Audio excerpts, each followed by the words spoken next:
What's up, everybody? Not a whole lot of people here yet, except for RHMax, both in the chat and on the screen. LGF. Let's go. Never mind. Stream was definitely well prepared. I'll say we spent the last 30 minutes trying to figure out which channel we're going on. We're scrappy over here. We figured it out. We're going live. We're doing it. We're gonna tell you guys about what's been going on in PulseChain land. Yeah, you guys know Max. If you haven't liked and subscribed already, RHMax on Twitter, GoRealDeFi.com, among so many other things. He's a streamer, YouTuber, makes awesome tutorials and whatnot. The list goes on and on. It's all going to zero. LFG, lol. Yep. It's all going to zero. So good to see you, man. I'll let you talk about, I don't know, what's been up lately. Dude, AI, man, is taking over. Also wars, also famine. Oh, no, that not yet, but no, we're all good there.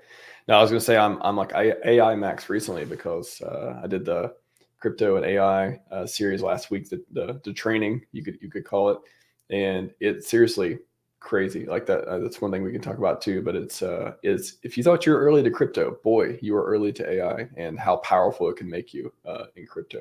Not just on the token side, like on the actual productivity side. Yeah, if you're not using AI, at least ChatGPT in your life today, you're doing yourself a disservice. So there's a lot of AI blockchain overlap, allegedly. But then there's a lot of bullshit, basically fake projects as well, that they throw AI in the name to get some hype, because a lot of people are thinking AI is going to be the next hype wave. It's either DPIN or AI. Rotating into a couple of those, as well as real world assets, are probably going to be the next three big waves. Luckily, we've got a layer one blockchain that can accommodate anything cool. So people out there wanting to build, or if you know about any AI projects, consider launching them on PulseChain itself.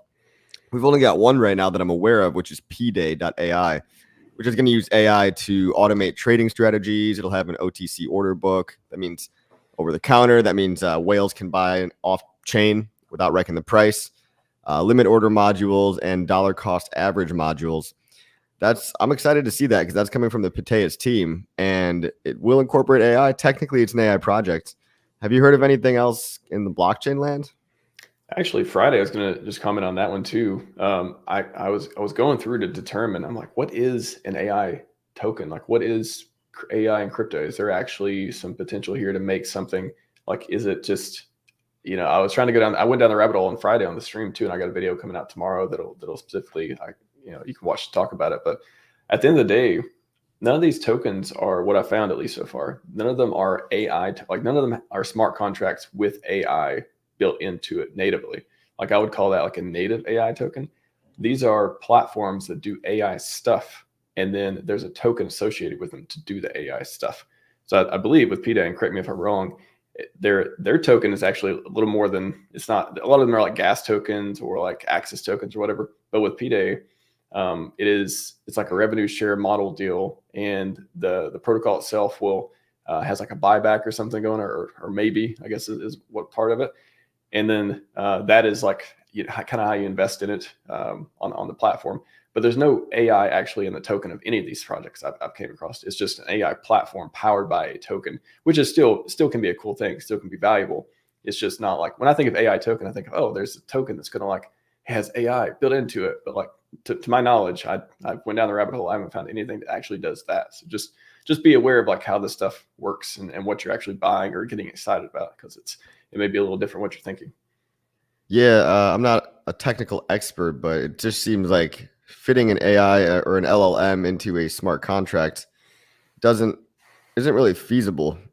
I could be talking out my ass here, but just to do these complicated computations and fit them in a smart contract, which blockchains by their nature allow you very limited computation within the blockchain itself, it just wouldn't really work. But I guess if you're using the AI if you're using a blockchain to manage the inputs to train an AI, perhaps maybe you could have a more verifiable way of validating the honest data that's going in. Your statement is correct that you wouldn't do like an LLM. You wouldn't put that into the code of the actual token. However, what I think is interesting here and what I ran into is there is a way to use basically like an oracle. You could basically use chain. Like I was using AI, like, hey, tell me the connection here. I was trying to figure this out, going down the rabbit hole, and eventually I came across you could actually use Chainlink, like this, Oracle service type thing, or any Oracle service, to connect APIs to ChatGPT or otherwise, to then have the smart contract talk to that kind of thing. So it wouldn't be native to the chain. It wouldn't be native in the token. It would be the token talking to an Oracle service of some sort, and then getting data again from the real world. That's what the Oracle does, right? It gets price feeds or it gets real data in some way. So you could cross the bridge. That's what Oracles basically do. They cross the bridge between the blockchain and the real world, and that's how you would use AI. That's the closest way I found to use AI with it, at least so far. Cool, but you also have to make sure that the AI is not hallucinating, and that because in Oracle's you got to get that right. You got to get the price feed correct, and AI has been early. Comically, yeah, we are early for sure. So AI projects out there, guys, smells like an opportunity. Bring them onto PulseChain or build one yourself, or if you know somebody, get it over here for the next $1 million or $1 billion blockchain AI hybrid mashup collab. So what you said you went to an AI conference. What kind of stood out to you over there? No, I didn't go to the AI conference. That was AI class. I did the AI training last week. Training. You didn't go to my training coffee. I'm sorry. Every day you had 5 chances. So last week I did AI and crypto. Basically went through. Again, most of it was focused on just how to use it yourself for doing crypto stuff, not the tokenomics side. I covered that Friday on the latter part, but it was just how to use ChatGPT, how to write your own custom GPT. All this super easy. Like once you get into it, perplexity.ai, I put it in the chat. That's my basically replace Google for me now. Like perplexity.ai it's basically uses GPT engines, but will give you, it'll access the external world. It'll give you links. It shows your videos all the time when I ask about PulseChain, HEX and stuff. It's just super, super good. So I recommend people check that out. Went over that, talked about how to create, HEX promo videos with AI in just a few minutes, how to create a website in just a few minutes with AI, a whole bunch of different content creation stuff.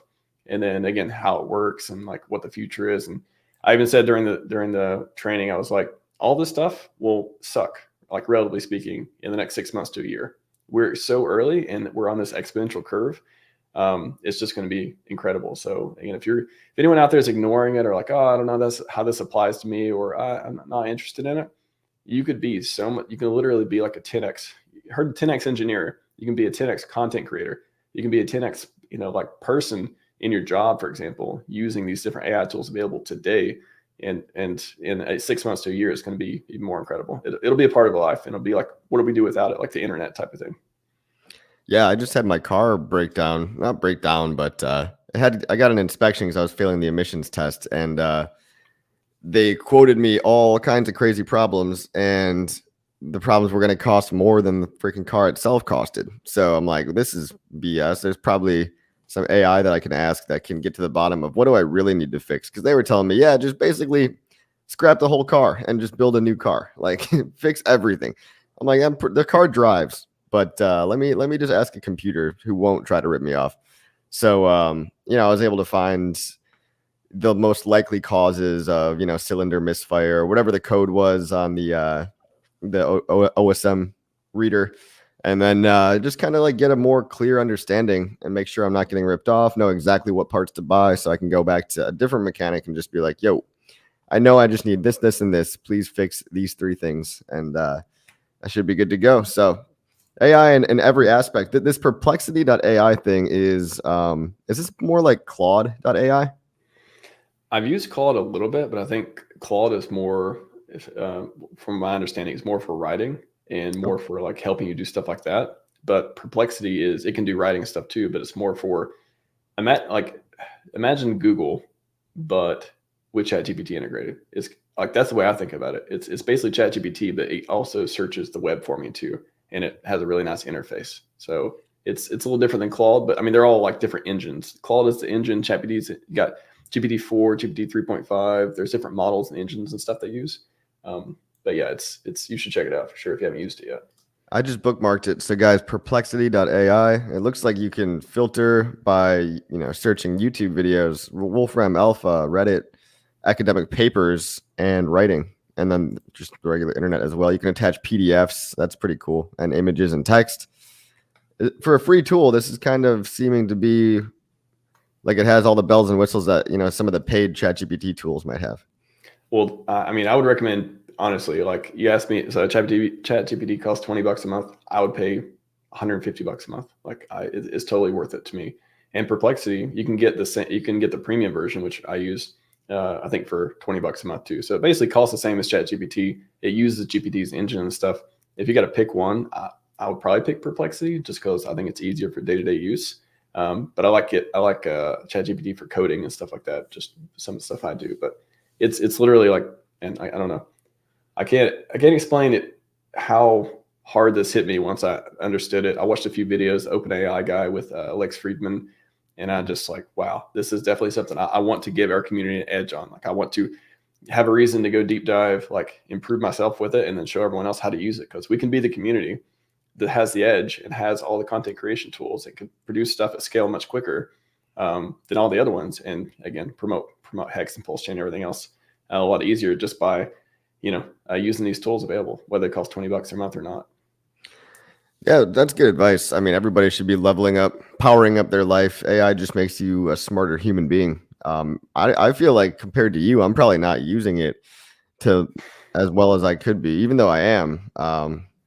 Feels like you've got this aha moment, right? Like this revelation. So where do you see it being most impactful in, let's talk about, I guess, marketing, promotion, and content creation for, let's say, PulseChain or any other crypto stuff? Dude, I did a whole thread. Let me pull up the thread here in a second too. But a week before I did the training, I was like, okay, let's see what I can do. Like, what can I go create videos? Can I go make memes? Can I go ask it to make a table of the top 10 dexes and where does PulseX fit into it? A lot of stuff like that. And a lot of it, you got to play with it for a little bit, go back and forth. But it'll create images, it'll read images, you said a car story. It made me think of, you could literally, if you have ChatGPT on your phone, you can take a picture of something broken on your car or a broken window or whatever it is, and ask it how to fix it. Instead of watching a YouTube video, it'll just give you step-by-step how to fix it just by taking a picture. You can recognize what's wrong, what it is, solutions, stuff like that. So having this, either on your phone, using day-to-day life, or just using it for content creation, it's basically like the normal way you would do stuff. Like you would go create a thumbnail yourself, or you would go read a bunch of stuff, do a bunch of research, and put it together. All that stuff can be done much quicker and much faster much cheaper. Sorry, much faster and much cheaper, depending on if you actually count the hours that that you spend doing it, as far as paying yourself, all that stuff. You can do it much faster. You can become literally like a 10x faster and cheaper on all of these things, and create content that's even better in a lot of cases too. And I talked about agent GPTs, where you have different pieces that'll come together and you give it a goal. You're like, hey, I want to tell me everything about PulseX. And it'll come up with different tasks. And it'll go through, hey, I need to go search the web for PulseX. I need to go search the web for DEXs. And it'll put all the information together and give you a whole portfolio. And then I use that to go train a GPT, and I can ask questions back and forth. So anyways, it just makes you much more powerful. And the biggest question I hear too, or I did a poll of why aren't people using it? Or are you? And a lot of people either don't understand how to use it, or don't understand how it can apply, make their lives better or make their job better or whatever. And again, I did the training 5 days last week. I went through each one of you will learn something. If you go back and watch the trainings or watch any part of the series, you will learn something that will make you much better at whatever you're doing. If you're creating content, if you're doing stuff in this community, you have to get better. These tools will make you better if you use them, and they're not that hard to use, honestly. Good. Yeah, I'm going to go back and watch some of those. Everybody go follow RHMax on YouTube. He's got the AI training out. And yeah, we're already smarter, I feel like, than other crypto communities. But this could even enhance everybody even more. We're basically all like cyborgs now. Alex Martinez, thank you for the tip. Says, I've invested 68K since 2022 into RH ecosystem, worth less than 20K. Yep, that sounds about right. But he's doubling down. He's buying the blood in the streets, and we're going to rock it back up. That's right. That's right. Yeah, you can get your DCA price as low as it can get right now. We've been grinding along sideways. So cheers and congrats to anyone that did that. Congrats, Alex, for hanging in there. 6 months, 1 year from now, I think things are going to be looking a lot different. Alex, you probably only need a double or a triple to get back to where you were at. So that's very, very possible in crypto. 3 or 4x is that happens all the time. That can happen in a week. Congrats, everyone on crypto Twitter. If you haven't yet turned into a conspiracy theorist, a degen, a zero loyalty, dopamine factory, unrealistic expectation person, if you dodged all of those, congratulations. What do you mean, bro? PDI is mathematically programmed. Dude, Richard Hart tweeted at the PDI, or at the maker founder. No, sorry. The maker founder tweeted at Richard once.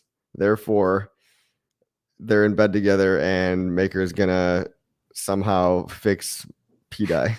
You're putting it together, coffee. Don't make it that easy. Don't make it that easy. Okay. I mean, there are some compelling... there's a whole bunch of different threads. I don't want to get into the whole point of this, but like there are some compelling narratives around decentralized stablecoins, but how that happens, there's so many unknowns. It's just there's a lot going on with it, and there's narratives being pushed left and right. So we've got two right now. We've got liquid loans, USDL. We've got PXDC. So we've already got two algorithmic stablecoins. But hey, as a fun meme coin, congrats to the PDI holders as well on your all-time high. One of the most successful PRC20 copies. I want to tangent on this for a bit. I know we're talking about AI, but what is your thoughts on the PRC ERC narrative? Is it dead? Did Richard Hart already decide, or did the market decide that they don't care about their free airdrop? I saw a tweet the other day. Was it from PulseChain Validator? Somebody, and I thought it was really interesting, and it was something to the effect of like the P tokens on PulseChain.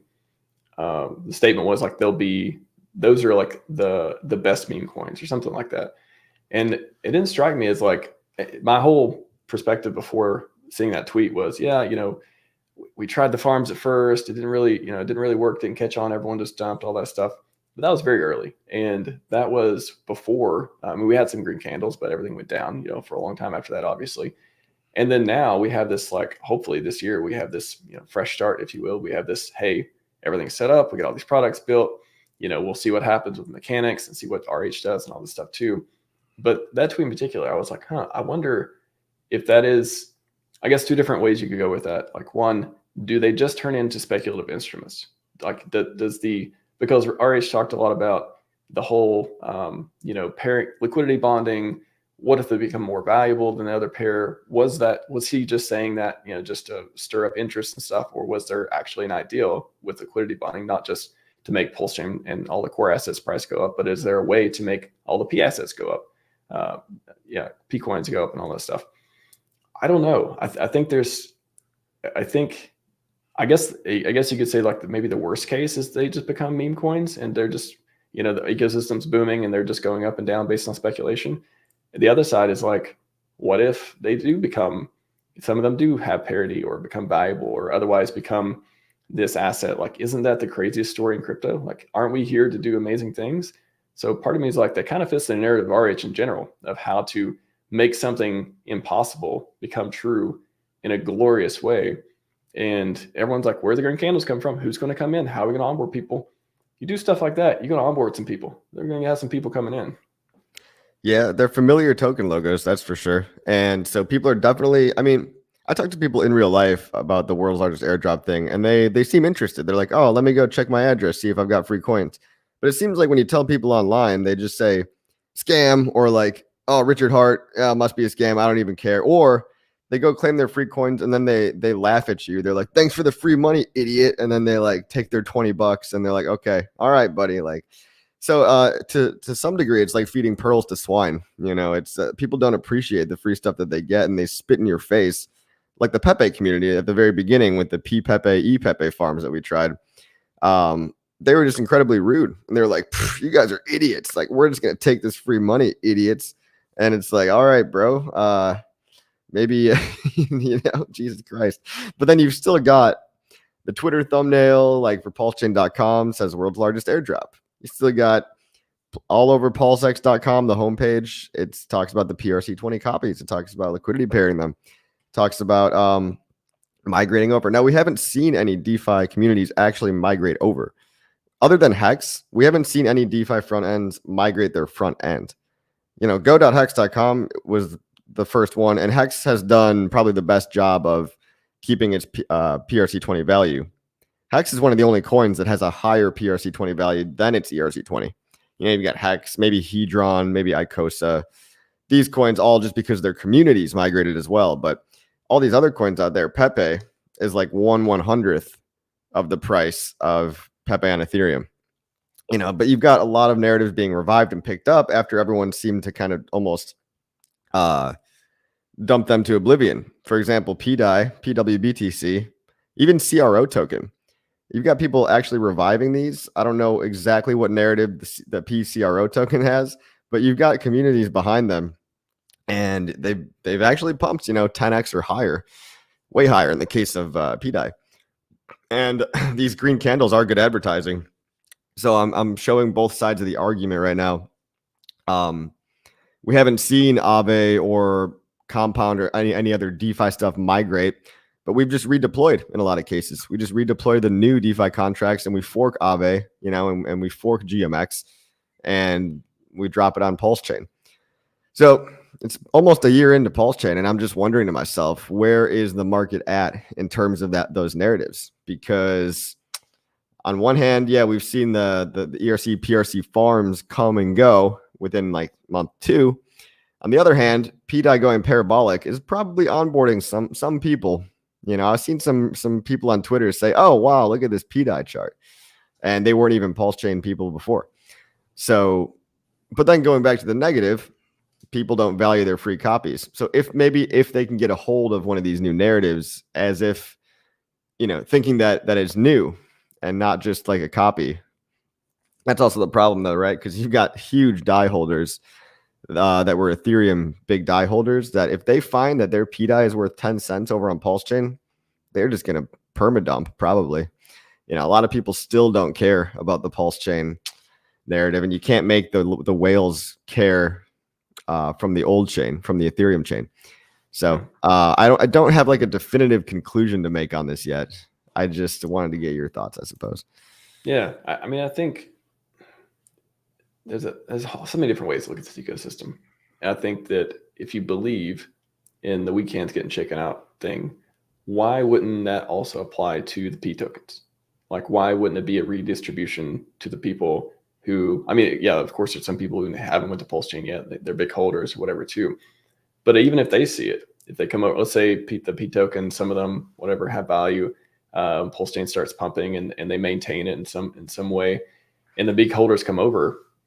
I mean, if they're big holders, I mean, if they're not stupid and they see there's money to be made, why would they just start dumping, and why would they run away like maybe the Pepe guys or otherwise did before, when things were kind of going down or sideways and nobody really knew what the ecosystem was going to survive, like from the outside looking in at least?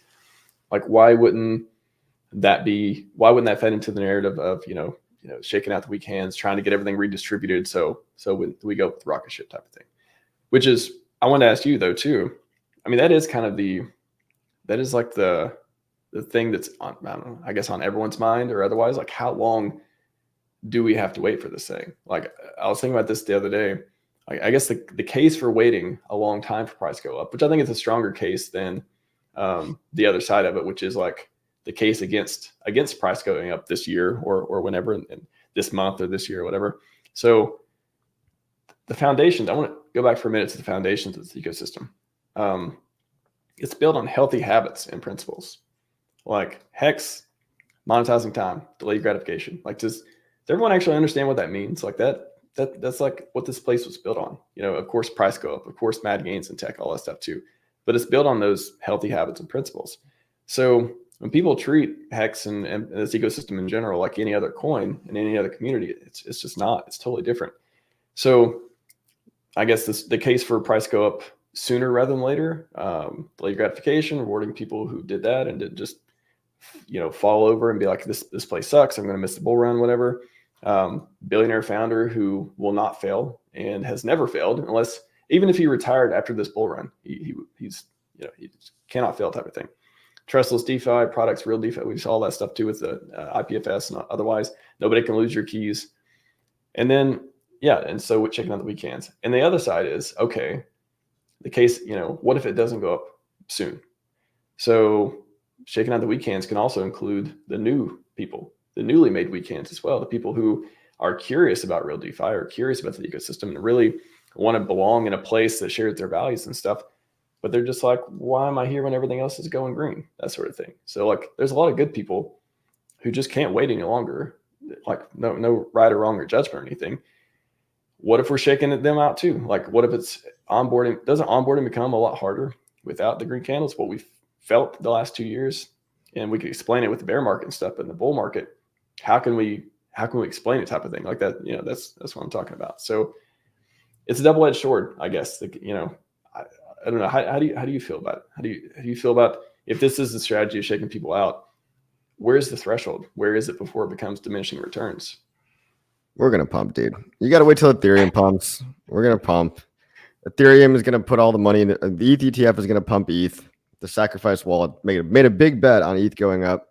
You can imagine what happens afterwards. It doesn't take that many millions of dollars injected to spark a whole bunch of FOMO buying. And we still haven't seen euphoria, right? You saw Bitcoin go up and you saw a bunch of meme coins go up.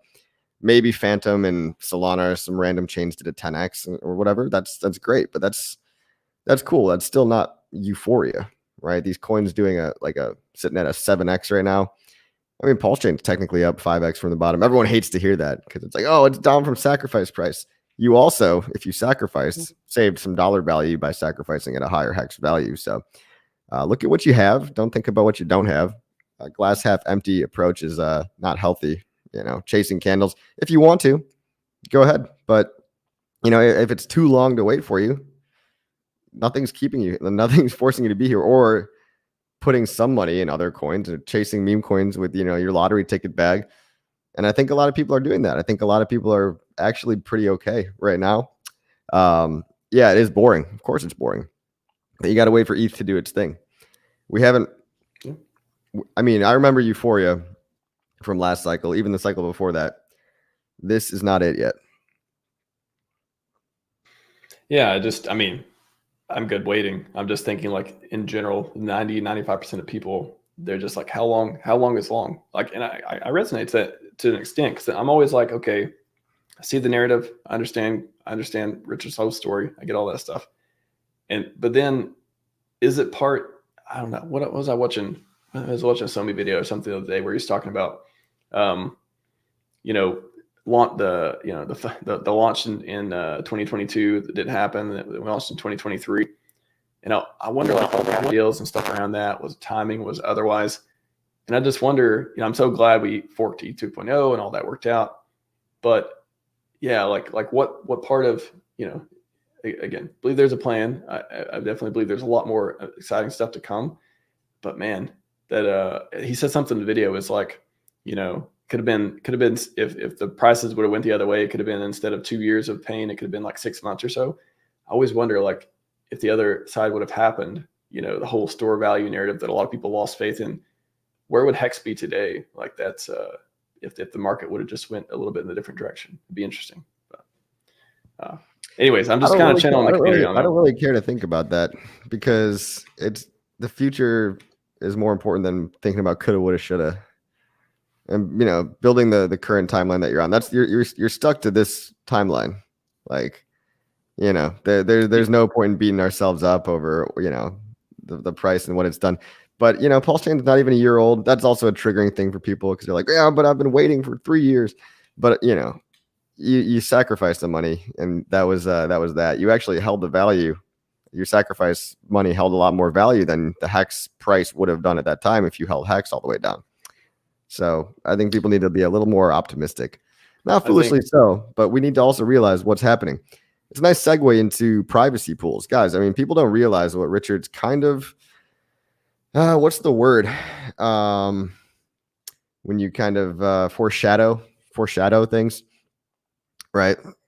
He's talking about privacy pools. Privacy pools is an OFAC compliant take on privacy that Vitalik Buterin proposed. There's a a web app today.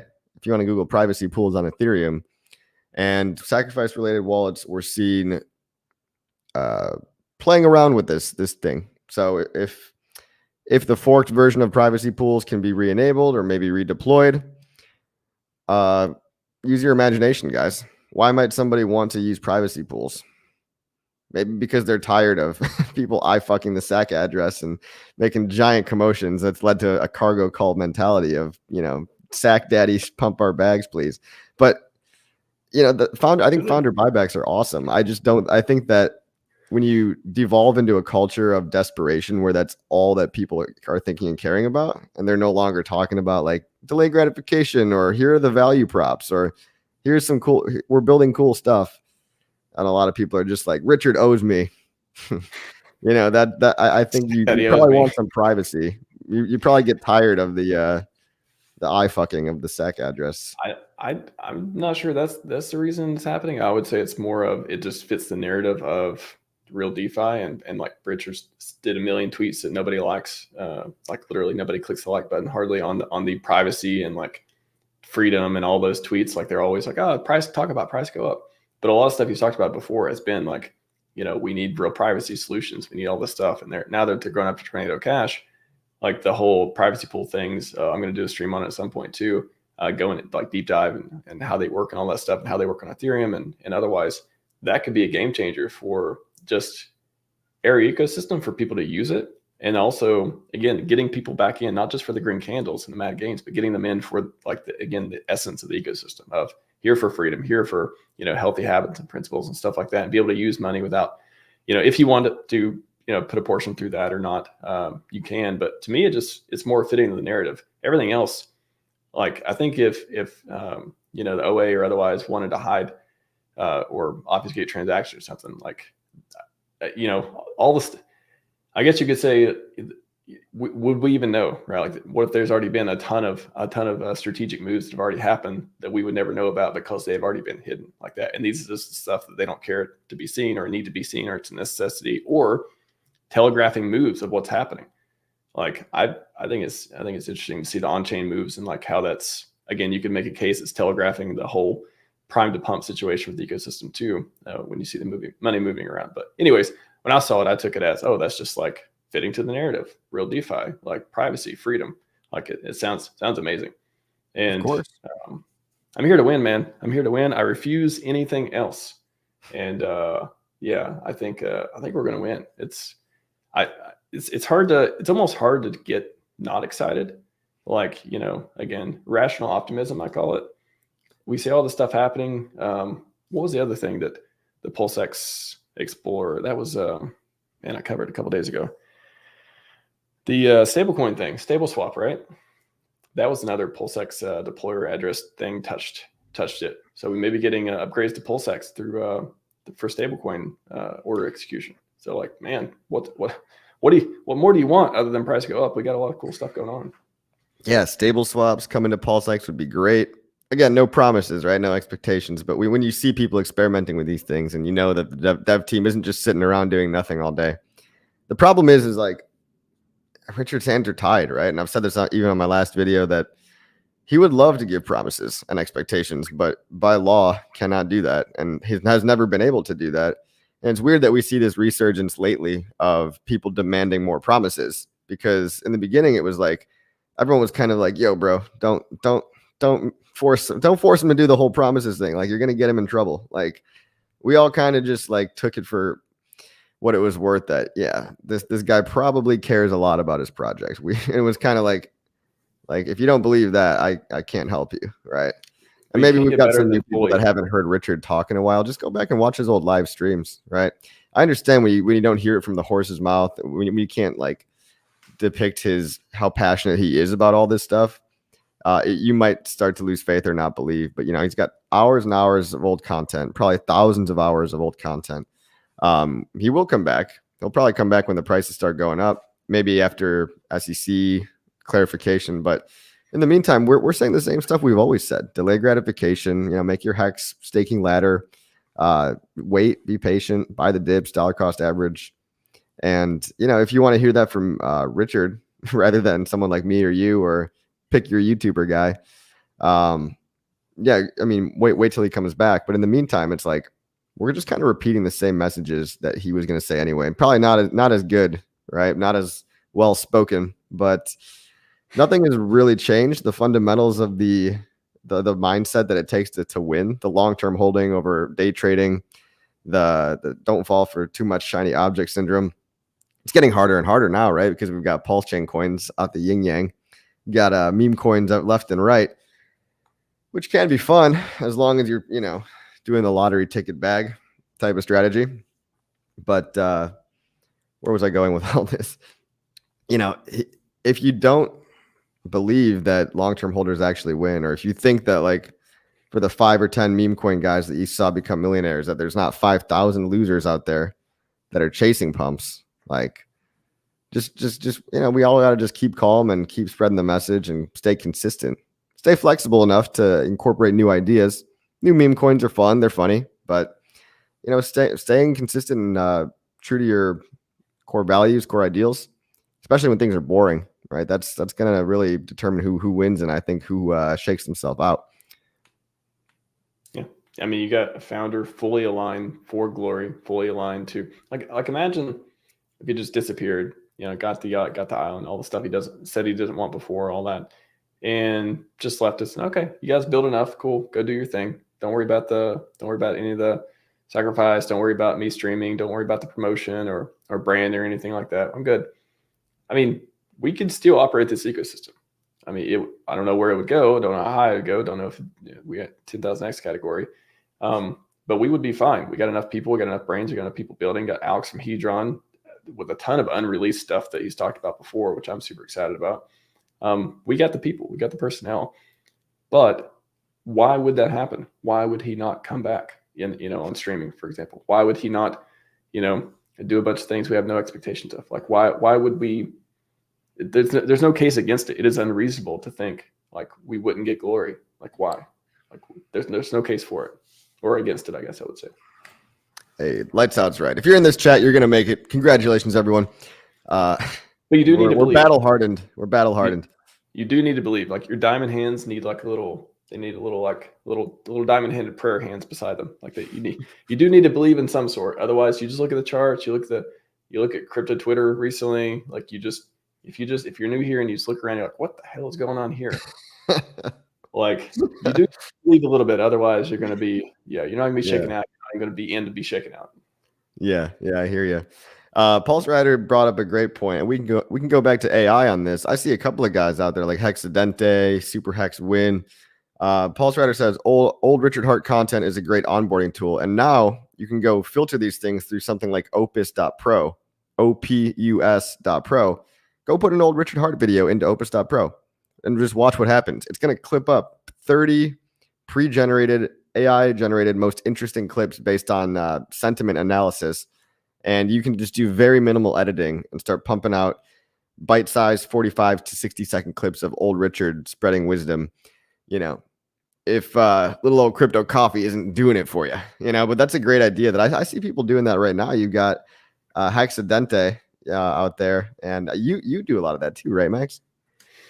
That's what I was going to say. Like, one thing you could do is go to gorealdefi.com, learn to earn, and click founder, and that'll take you to the vintage RH playlist, which has, I want to say there's at least 150 to 200 videos public that I've clipped, and there's about 270 total, and I got them coming out every Thursday until July 2025. Every Thursday, new vintage videos. There's already like hundreds of videos there, and there's more coming out. But yeah, that's where you get a lot of vintage. That's so awesome. Too. Can we pull that website there? I'll pull the website up. GoRealDeFi.com. Link in description below, as always. And it's kind of like GoPulse.com, just way simpler. Just kind of like your one-stop shop, just without all the fancy bells and whistles. Let's go here. Go Real DeFi. Oops, spelled it wrong. Go Real DeFi. Go Real DeFi. All right, here we go. Oops. I hope nobody saw that. Just kidding. I didn't see it, so maybe not. Where is the website? Here it is. Okay. Yeah. So on the left-hand bar over here, right, guys? Left-hand bar, you've got buy crypto. These are all tutorials, and the learn to earn stuff is really awesome. You've got vintage Richard Hart content. All this stuff from years ago is timeless. A lot of it has not changed. It's really fun to go back and listen to a video 5 years ago. And yeah, of course, he's got some updated viewpoints. Like you should have some updated viewpoints after 5 years of progress. But a lot of the principles around why crypto was invented were unshakable. You know, he's been carrying on the narrative of why crypto was invented for many years now. Hey, Fast Abdul, thank you so much for the tip. Soon we will have ethical on-chain bribes. Yeah, I know what you mean. I know what you mean. He's Only if people give 2 fucks. Only if people give 2 fucks. Yeah, people might give 2 fucks about this one. It's a yield optimizer for balance or for the PHUX yield farms. If you're one of those guys making money in those yield farms. Yeah, every product that has a bunch of whales and it gets too big where the little guys are priced out, there's a pulled option, or there can be a product market fit for a pulled option at some point for a lot of these products. And that's kind of what 2 fucks is trying to do. It's like, hey, you can't make much, we can pull together and get more yield, just like, hex staking and all these different stuff. So there's interesting how all these products become popular enough. You're like, hey, let's do a pulled version. And it's like what they're trying to do. Right. And that's another good point. Jofus, hexsearch.io is a cool website if you want to go find whatever clip of anything that Richard ever said in any public video ever. You can go find specific keywords, which is, if you want to help build your PDI narrative, you can definitely find clips of Richard saying, yes, I'd like to build a stable coin one day. Now, is he talking about PDI? That's the leap of faith, right? That's the dots that may or may not be there that people are connecting. Just on, I actually got another link you might be interested in a second, but just on the AI real quick, I recently added under Learn to Earn, I added the AI series as the first link. Cool. So yeah, that'll take you to the series, 5-part series I talked about earlier. And then Franklin actually had a really good comment. Doing translations is really good, more exposure. You could totally do that. That's a great use of AI, like doing translations of marketing stuff. Like literally, I don't know. Like, I haven't tried this yet, but somebody try to give it a meme or some kind of like infographic that's written in English about HEX or PulseChain and see if you can translate it to Mandarin or German or something like that. And then there you go. We have those communities, we have like all kinds of communities, start getting information out to them. And then of course, news articles, and of course, maybe even, other voice stuff too, but that's a great idea, frankly. Hey, do you remember the name of that AI tool that takes short form content and puts it in a different language? This was a big one a couple months ago. No, I would ask perplexity.ai about that though. It would tell you. Yeah. My first thought. Yeah, no, there are tools out there where you can plug in somebody's TikToks or somebody's YouTube videos and just have them translated not only in a different language, but with the same timbre in the voice of the original creator. So it's almost like, how they translated like Hitler into English. It's kind of creepy, but it's like he just sounds like a politician, and you just think because he's in German, he's like manic and crazy, and like it just sounds a lot more understandable. Well, that's the idea that came to my mind. But guys, feel free to do these translations with. You can take my content. You could take. I don't want to speak for you, Max, but if you want to take my content and put it in a different language and just make like a Hex Espanol channel, like. Please. It's just, there's 24 hours in a day. I don't necessarily have all day to be doing that, but that's a great way to amplify the value of stuff. Or even just take Richard Hart clips, but put them in Japanese, put them in Chinese. There's a billion people in China with a lot of money, and they love to gamble, and it's Year of the Dragon for them. So you might want to get some Richard Hart Chinese translations. That's a pretty good idea, right? 11 Labs. Thank you, Franklin. 11 Labs. Shout out to Franklin. Yeah, that's probably, let me Google that and make sure. 11 Labs, AI voice generator, text to speech. Nice. Oh, well, maybe. But I was thinking about one that actually translates the video too. Maddie was using it, forgot the name. Yeah. Hey, I dropped a link in the chat. Can you take a look at that for a minute? It's about the stable. You mentioned Richard building stablecoin. This is Sure. a list of things. It's been lost and forgotten. I did a couple streams on it because I was like, I totally forgot about this happening, or maybe I don't even remember. But Richard actually posted a list a couple of years ago of things that we should have no expectations of, but a very detailed list of things that they were thinking about working on. The PulseChain devs and stuff were thinking about working on, which is very interesting. I don't think a lot of people have seen this.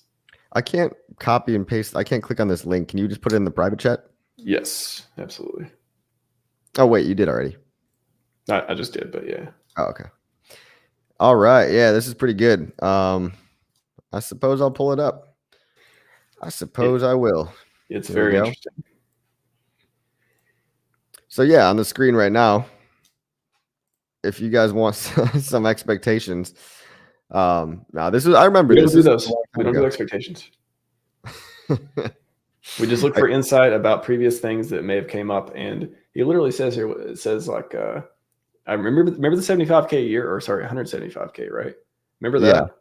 Yeah. I was like, oh my God, we're actually hiring devs. Nice. And then Yep. he just made a list here, like MVP. So, Coffee knows this, minimally viable product, like the minimum thing to get out the doors, you can launch the network. And then post MVP, trading, pancake swap fork. Wonder what that turned out to be. That was PulseX, right? Mm-hmm. A lot of interesting stuff on here. And he talks about stablecoin for the exchange he's building, is what it said on there. So yeah, just a flash down memory lane, if nothing else. It's pretty fun. Yeah, I remember this now. This was great to see. PulseChain mainnet MVP, testnet, go to hex.com working, bridges, Ethereum bridges, ETH 2.0 front end, block explorer. We've got all that right now. We've literally got all that. It's crazy to think how much progress we've made. And it's good to look back and say, wow, we've come a long way. People complain about, oh, there's nothing. Richard's not doing anything. It's like he's literally built almost everything that we use today. Like, yeah. And yeah, other people are building awesome stuff on top of that too. So shout out to all the other builders, even further enhancing everything. Pancake swap fork, coin ranking site. We've got that. We've got pulsecoinlist.com. We've got, we've got a wallet. We've got KG stepped up and did internet money wallet. Is Richard still going to make his own wallet? What do you think? Dude, I kind of thought he wasn't. I thought it kind of like slipped off the list, but I swear the last 2 or 3 times he's made videos, I want to say even in the Christmas video, he might have mentioned it there, or the one before that, the audio one. And then he also mentioned the NFT marketplace thing, which I was like, what? I never heard that before. Yeah, that was like, he mentioned that during the Christmas video. I clipped it. It was crazy. Oh my God. Yeah, don't we have like 8 or 9 NFT marketplaces? He literally, somebody fact check me. I'm pretty sure I clipped him saying that in the Christmas video. The NFT, that was new. And then the wallet, I swear I've heard him, he keeps mentioning it. So I'm like, you keep mentioning it and you're mentioning the recent videos. So like, I feels like that's still on the list, it still feels like he wants to do it. Wow. Yeah, I mean, NFT marketplace, I didn't see that one coming, but I did remember him mentioning his idea regarding an NFT. I was thinking maybe it would be tokenized shares of the HEX space diamond, perhaps. But I don't know. I'm just speculating there. ERC404 with the diamond. You buy a chunk of that. There you go. I'd buy a chunk of the diamond, wouldn't you? Come on, for the culture, dude. Yeah, I mean, if RH makes it, I'm going to buy it, right? Yeah, everyone just becomes like NFT maxis. Like, hey, Richard said NFT is the future. All in, baby, all in. Monkey JPEGs. Now, there are some, I mean, honestly, like ERC404, people, controversial, hey, audit doesn't work for all this stuff. Regardless of that, the tech side of it, of being able to fractionalize all these things, NFTs or anything else. I think that's super interesting, and a narrative that like could be useful. Like I think there is value there, whether we have it now or have it later. Like to me, it's much more interesting than just pictures and stuff like that. So I think it's in the future, it'd be cool, if not now. Well, I agree. And I'm also just reading this list some more. Guys, it gets pretty exciting. I forgot about this. Stable coin from my exchange I'm making. What do you think that means? Do you remember when he talked about having the exchange license in Europe? Like he either applied for it or got it or something. That was like 3 years ago, and just hadn't talked about it since. Maybe it just wasn't part of the narrative, of like decentralization after that. Maybe just shifted that. But Well, now was a also thing. keep in mind that this is from August 14th, 2021. So this is 2.5 years ago. Yeah. So So he was thinking about stablecoins for his centralized exchange that he perhaps thought about making. So and maybe that shifted into making a decentralized stablecoin, or maybe not, to I don't know what thread you could pull on that, maybe, but he definitely thought about making stablecoin of some sort before. yeah, oh, he's mentioned it twice, I think. I've seen 2 different videos talking about just an idea where he was like, I have an idea for a stablecoin that I don't think anyone else has ever thought of. So I'd be interested to see what that is. I hope he's got that on the backlog still. It's funny. Go look at this one. He wanted to see more bridges. First Bitcoin, then BNB, then BCH in that order. I wonder if that would change in today's standards. Well, the bridge itself, I've talked about this before too. The bridge is OmniBridge, and it can Yeah. support it can support EVM stuff. So it could support, I mean, theoretically, we could wake up and see the PulseChain bridge support BNB, or support Gnosis chain, or support some other thing. It could have a drop down. It just right now it just says Ethereum, the Pulse chain, but it could have a drop down one day. I could totally imagine RH making a tweet, hey, it appears the bridge has an update. It now supports blah blah chain, stuff like that. So it's that would be able nice to do it. That would be nice. And we do have Binance Smart Chain bridges from SparkSwap and tokensex.link, but they don't have enough liquidity. So if you're bridging in BNB into PulseChain today, $10,000 of BNB, you're not going to be able to buy $10,000 worth of Pulse with that BNB. Maybe you'll be able to buy like $7,000. The slippage is going to be terrible, even on smaller amounts. And that just has to do with initial liquidity too. So that's another predicament.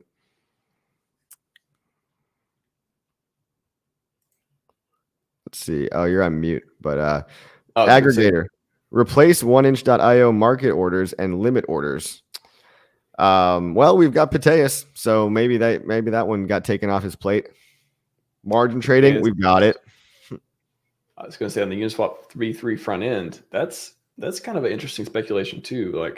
We have PulseChain for V2, and for reasons that there's a lot of pros for having that, but I can't help but think there'll be some V3 pulls, by an RH product one day, if not integrated in PulseX or in a different way or a different product. It just seems like they have a place like that.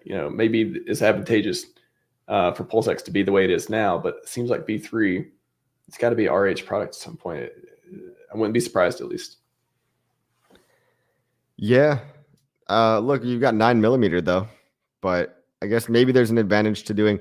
I believe he wants symmetric liquidity from V2 in order for the price to pump more. His previous tweet was basically telegraphing look, you can take out and remove liquidity if you want to prime the pump for some kind of injection.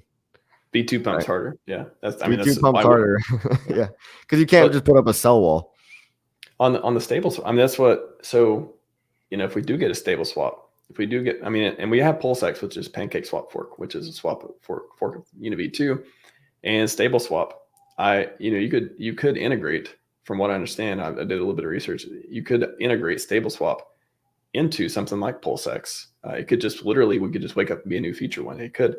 So do you think, seeing this list and seeing the stuff that's happening on chain with the deployer and all that, do you think that RH is going to be adding new features and stuff that'll be competing with stuff we already have in the community? He probably needs to wait to see how that all plays out. He's already kind of given internet money his blessing. He's like, hey, this wallet's been out for a year. Doesn't seem to have hacked anybody or scammed anybody. And now we have the Pulse wallet. So forget my previous tweet. Wait, that would be crazy. That would be crazy. They can't. Yeah, hopefully it's not in that way. But I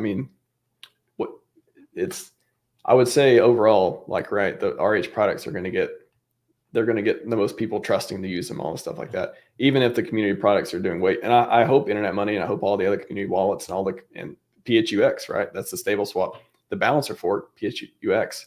If RH did the stable swap for PulseX, then you could use PulseX for stable swap stuff instead of, or at least be competing with PHUX in that way, what we have today. So I don't know, I guess a good problem to have. Yeah, absolutely. The stable swap. I mean, you're talking about the stable swap feature? Yeah, or just like RH products having features that because even with limit orders. So if we get limit orders on PulseX, well, I use limit orders on Omnis. It works fine. RH So, being a maxi in his own stuff would probably want to make stable swaps and V3 liquidity on PulseX itself one day, maybe just to outcompete any competitors. But I don't know. I mean, we have like we've got about 4 solid dexes, 9mm, 9-inch, Fux, and then of course PulseX is highest liquidity by a large margin. But who knows? Do you think he would try to elbow his own competition out? I don't know. Maybe it's probably not his top priority, but Will Stevenson, what's going on in the chat, buddy? Smash that like button. That's right. And Pulse Rider says win RH Museum. We almost forgot about that, right?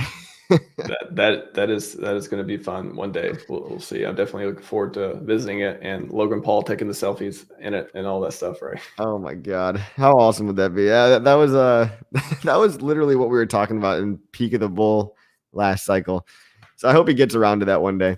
Romanian Dan says thoughts on 9mm. I did not buy the NFTs, but if you bought an NFT for 9mm, they're going to be airdropping all those NFT holders their 9mm token.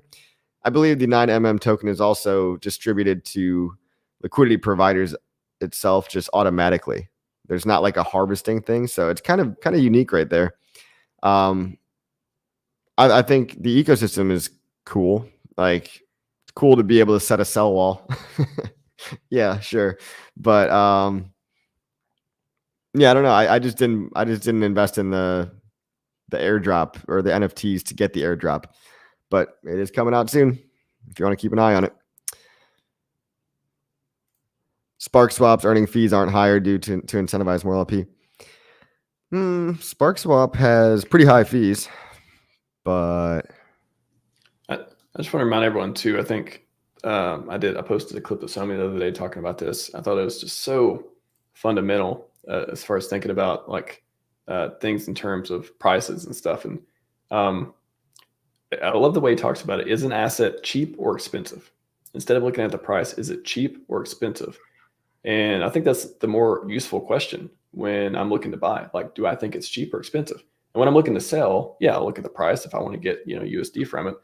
But when I'm looking to buy, is it cheap or expensive? Like, regardless of what the price actually is, I think that's a really good mental model that a lot of people are just missing. They're just flipping out of the prices up and down. Is it cheap or expensive? Like that's a better way of looking at it, I think. It's a good way to put it. Yeah, I mean, it's obviously cheap. It's been cheap for a year. So think about it. I'm tired of being early, Coffee. I'm tired of being early, man. Can I be like in the middle? Can I not be late, but can I be like in the middle? Can I get like half glory right now and then we get full glory later? Stay strong, Max. Yeah. I'm obviously about to capitulate. Obviously, yes. Yeah, Max, please don't dump your whole bags. Please. Oh man. The chart can't take anymore. We all know you're a whale. My friends won't be happy. Don't make me do it. Don't make me do it. I'm gonna tell your Saudi friends. I didn't say anything, but they won't be happy. I'll say it for you. Archie wants to know about liquid staking. Yeah, we do have a project called Project Pi, and I met the developers in Vegas. They're cool guys. You can go to projectpi.xyz and you could do liquid staking. So this is going to be, it's a fork of Rocket Pool on Avalanche. And it's being forked over to PulseChain. Now it might centralize staking a lot, which is a risk, but it also allows the everyday average Joe to go ahead and just stake their pulse by clicking a button rather than having to run scripts on a separate computer, which isn't really that hard, but it does take like 4 hours of like concentrated focus to really get up and running.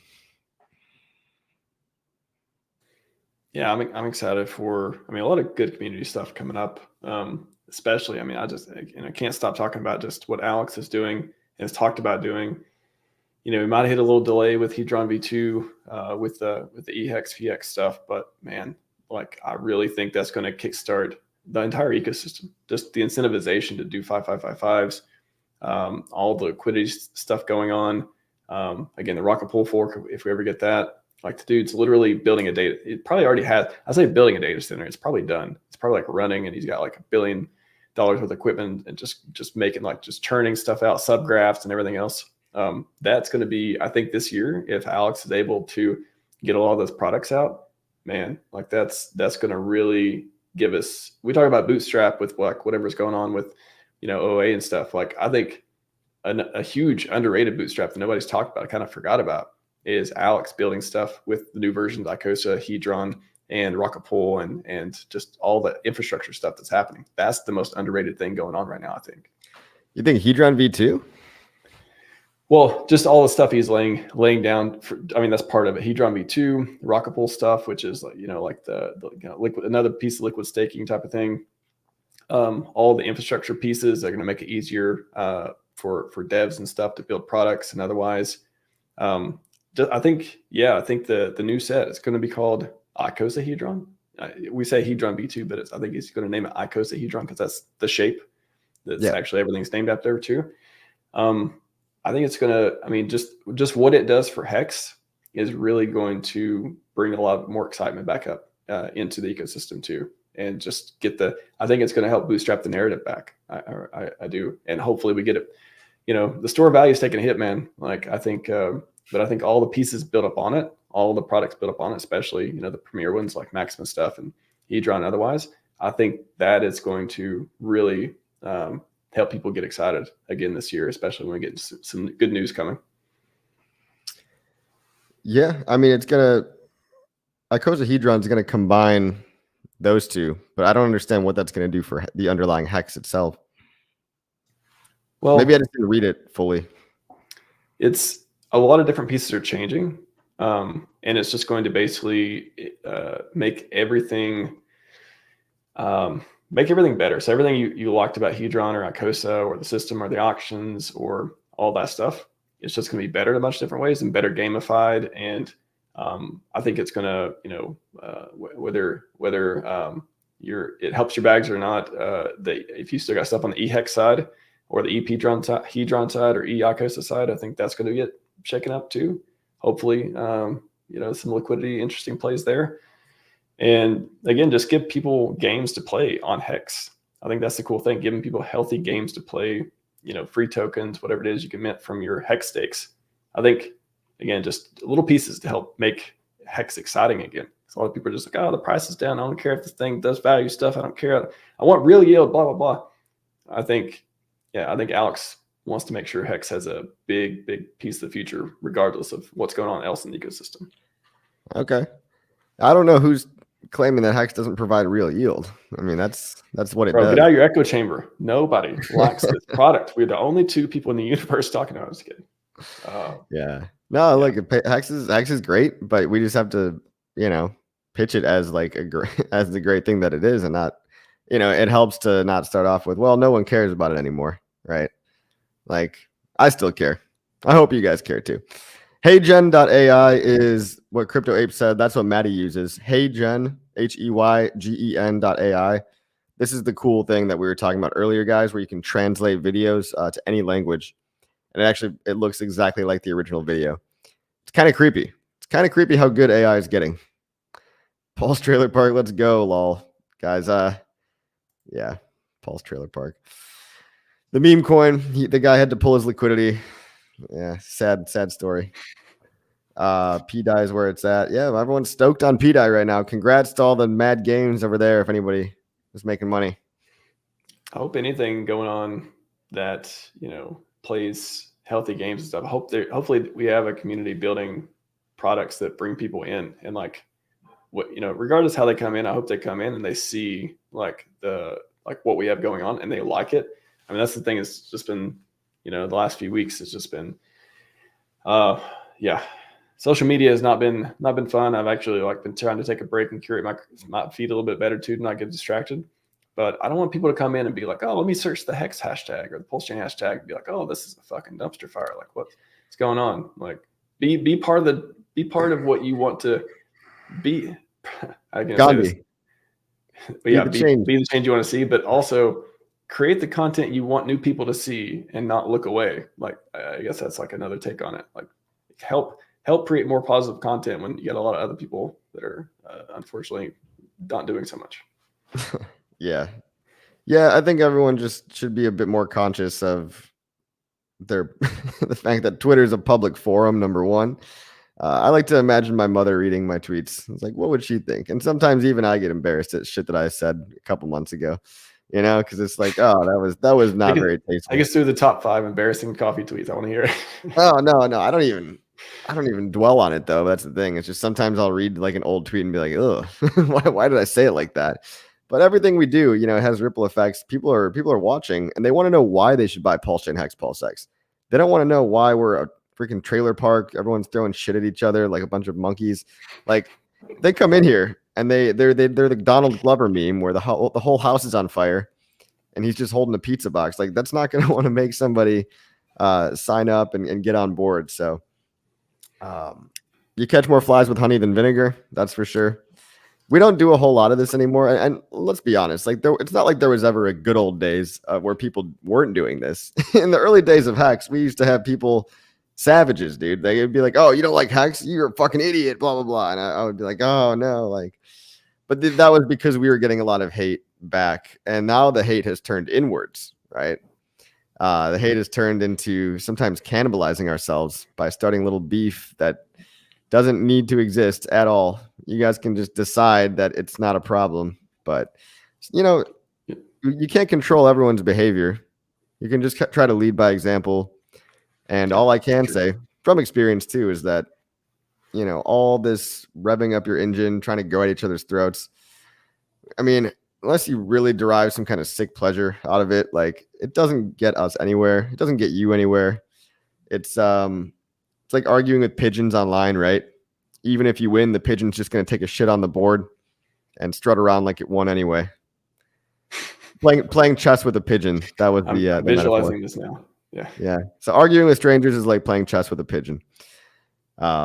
Just go take a run. Like if like sometimes I'll type something out on the key, like I'll see something and I'm like, oh, what? That's really stupid. Yeah. I got an opinion that's like I could totally wreck this thing right now. And so I'll even type it out. Eat some steak. I even type it out and be like, who's this going to help? Is this going to help if I own them right now? Or if I say this, who is this helping? And I'm like, no, don't do it. Just get away. Go for a run. Go get some ice cream, like whatever. I'll put it to you in a different way. Arguing with strangers online is called a Pyrrhic victory. Pyrrric. A Pyrrhic victory is where by winning, you still lose anyway, right? Mm-hmm. Because both people have lost. You just wasted your time going in a back and forth with some fucking anime profile picture of 50 followers. You had your gotcha moment and nobody cares because you guys both just look like, a bunch of idiots, bunch of dorks. Arguing about like stuff that most people can't even understand what we're arguing about with all the acronyms and all the verbiage and the, the different slang vernacular. Nobody has any clue what we're even mad about half the time. It's only you. And even if you do think that you're owning that guy, yeah, you got the perfect comeback. And that's what, unfortunately, Twitter, that's what people, it's not even in crypto. It's everywhere on Twitter. It's like, oh my God, politics Twitter, it's even worse. Right? Politics Twitter is even worse. But then it's just like, cool, bro, you won. You had your little gotcha moment. That's cute.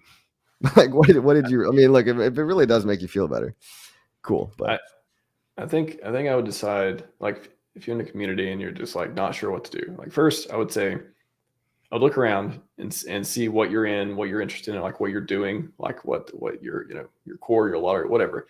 Does it align with your values and your goals? And like, don't choose out of desperation, but like with diligence and conviction. And if you do win, what do you want your story to be like? Do you, I finally just bought the right coin and I yelled enough and I got as fast as I could and I dumped it. And like, it's not that inspirational. Like who I don't know who's getting inspired by that. Like, or like if you want to win dirty, like unreliable zero sum games where you win because or do you want to win because you started with a wealth mindset? Like you build it up for nothing. You were never scared enough to quit. You sacrificed all the dopamine hits and respect. You got respect from the community, and you willed the willing and nothing else. You didn't sell your future, and you let the glory come to you. Like that sounds like a cooler story to me by far. We all get to choose, right, man? Clip it. That sounds way better because a lot of people, I think it did attract the 10,000X and HEX did attract a lot of people that wanted unearned gains, right? Or overnight millionaire success.